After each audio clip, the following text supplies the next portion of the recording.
Thank you, everybody, again for coming to Unclean Hands Explain on our Patreon channel. Here we're going to explain each episode or each chapter to you in more detail, but in a fun way. So I hope you guys like it and enjoy, and thank you again for your support. All right, here we are at chapter 9. So we're kind of closing in toward the end here, and yeah, everything is really happening at this point. Like all the things that were set up are definitely going down now. So right away, as we ended from our last chapter, Bells was kicking in the door of the Reverend's house.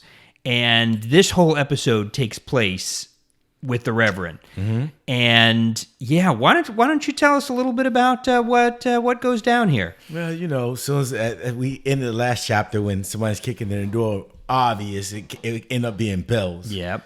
But Bells came, to get what he's owed, what he's due. Right. He just happened to walk in with the Reverend, making love to his two young Latino lovers. Yes, that there's a long, interesting description about how he justifies to himself what he's doing with them and how he's using them, basically. Yeah, basically he's a pedophile. Man. Yeah. Let's be real. He got these girls from DR, and if you ever, especially back in the 90s, a lot of people didn't go to DR. Like, it is so famous now when everybody go there. Yeah. We call it the passport bros. They go see the girls. Well, back then, a lot of people really know about DR, you know? Right. So, and if you really think about it, it's not a lot of money to be made there. Yeah. You know, if you got 4 daughters back then, the small one went to school, the other 3 was prostituting. Right. So that's how the Reverend got these girls. And he basically owns them. Yeah, because what he was doing was still, well, we call them passport poppies or Western Union poppies. When as long as you send money back to the family, they good. Yeah. And that's what he was doing until they got old enough that he had to send money to them. Now they're 18 and older. In America, they're women. Right. So he didn't have to do that anymore. And plus, these girls wasn't leaving. You're going to go back to, if you ever been to Puerto Plata, it's nice now, but went back in the 90s. Yeah. You don't want to go there. Right. It was hard, but it had a harbor and some things by the piers, and that was it. Yeah. Other than that, man, he was in a slum. It's beautiful now, but yeah, so taking a girl out of that situation to somewhere in the South where the Reverend got all this money, they're not going back, and they're going to do whatever he tell them to do for they can stay. And plus, if they really need the money, he's going to send it to their family. So they were actually sex slaves. Yeah. So he just justifies it to himself that, well, they would have been doing the same thing back home, but being paid a lot less for it. And, you know, so I'm taking good care of them, and they're taking care of all of my freaky needs. And most pedophiles think that way. Yeah. You know what I mean? So, of course, he get his just due on this one. Yeah. Yeah, he does. Because now, unfortunately, they are collateral damage in this, because Bells has come for the Reverend, but, you know, he's not going to leave any witnesses, so he takes both of the young women out first. Exactly. No witnesses. You can't. Everybody got to go. He came there for one thing only, get the money. Yeah. So, yeah, they were collateral damage. Shit happens. Yeah, but he certainly proves that he's serious. You killed one of the girls right off the bat. Yeah. Let them know, hey, I'm coming for the money. And you have to do that. If you want to let somebody know you're serious, you got to shoot somebody.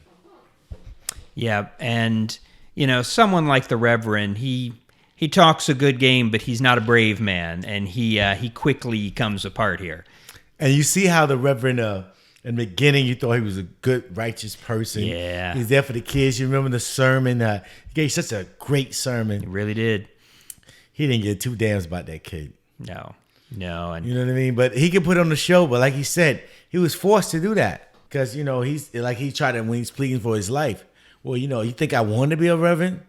Mark told me to do this. Everything's on Mark. Everything's on Mark. The grandfather, Thomas' grandfather. It was never his fault.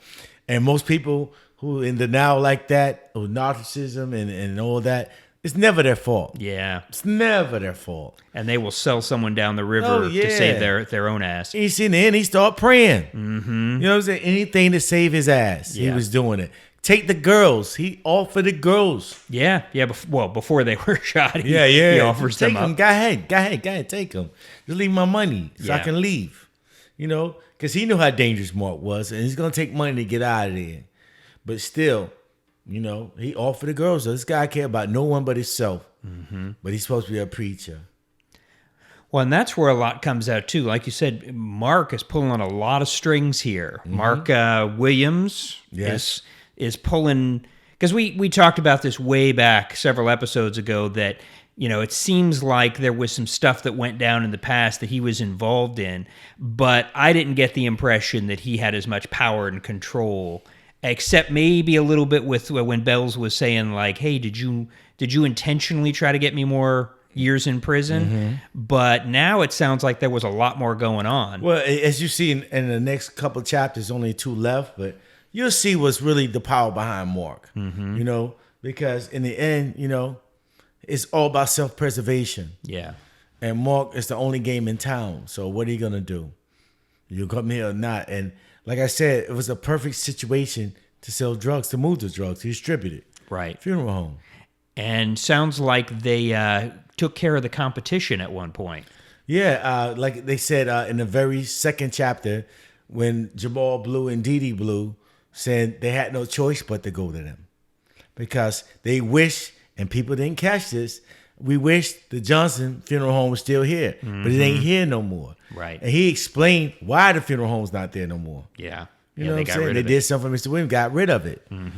It was Bells, and it was the Reverend.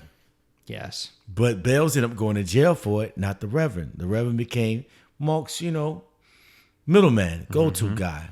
So that's what happened with that. But, it's more details going to come on. Next chapter going to explain pretty much everything. And he's got some more people working for him, Mark does, as we'll get to in a second here. But I do want to mention that it shows just how angry Bells is, that he doesn't just put the Reverend out of his misery.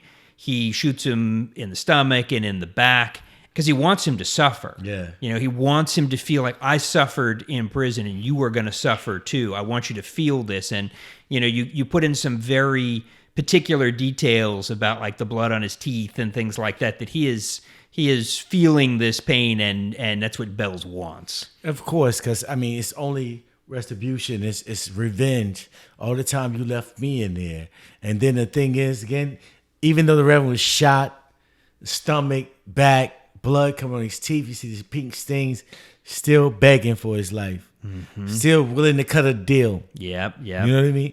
To the end, and Bells wasn't going to hear it because he know that's his M.O. Yes. He'll try to talk his way out of anything. You can't talk your way out of this one. Nope. You should know he was going to die. He killed the other 2 girls. You got to go. Yeah. And he threw him in his brand new truck, the trunk of his brand new car. Well, and that's where the other accomplices with Mark come in, is that, again, we're starting to see how powerful and connected he is. And we knew that he had police officers who worked for him on their off-duty time at the funeral home, but they're calling him right away saying, hey, the Reverend's dead. This is bad for us. And so, again, obviously there's more going on here, but he has eyes and ears everywhere, it looks like. Yeah, it's no way you can run a drug organization now without having cops on the payroll. Yeah. It's just no way. Right. Like I said, the cops know who doing what and when. Right. As long as you keep the violence down, don't go back to them, pay them off, everything's good. It's going to always be like that.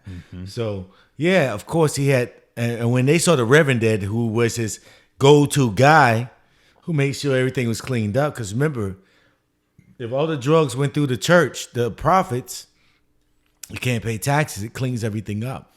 Right. That's why he donated everything to these youth parks and youth games and all that. Him and the Reverend was always together. You clean up your money. Yep, because as you and I were talking about earlier, if you make all this money, you got to clean it. Exactly. And if you can't, you just are shoving it into closets and storage spaces. Yeah, rats eating it, yeah. Exactly. What good does that really do? I literally seen that years ago. You can make a lot of money doing it, but how you going to clean it? And that's the issue. And by using the church, it's perfect. It really is. It really is perfect. And you see, I thought this through before I wrote this. Yeah. Yeah, it really makes you question everyone's motivations, not only in this story, but looking around at everyone going, oh, what are you really doing? Yeah, man. I mean, I picked a lot of this from my past, and you see I had a colorful past. Mm-hmm. But, all due to God, everything worked out great for I. Well, hey, I'm glad you're getting to put all this into these stories because this is exciting stuff. And I'm looking forward to the next to last episode, 10, coming up next week. Yes, sir. And thank you again for always co-hosting with me. And to our Patreon supporters, thank you again. And we're going to always give you guys the content before anyone else. Hope you guys like it. Keep subscribing. Keep donating. We love you guys. And remember, we consider you family. Thank you.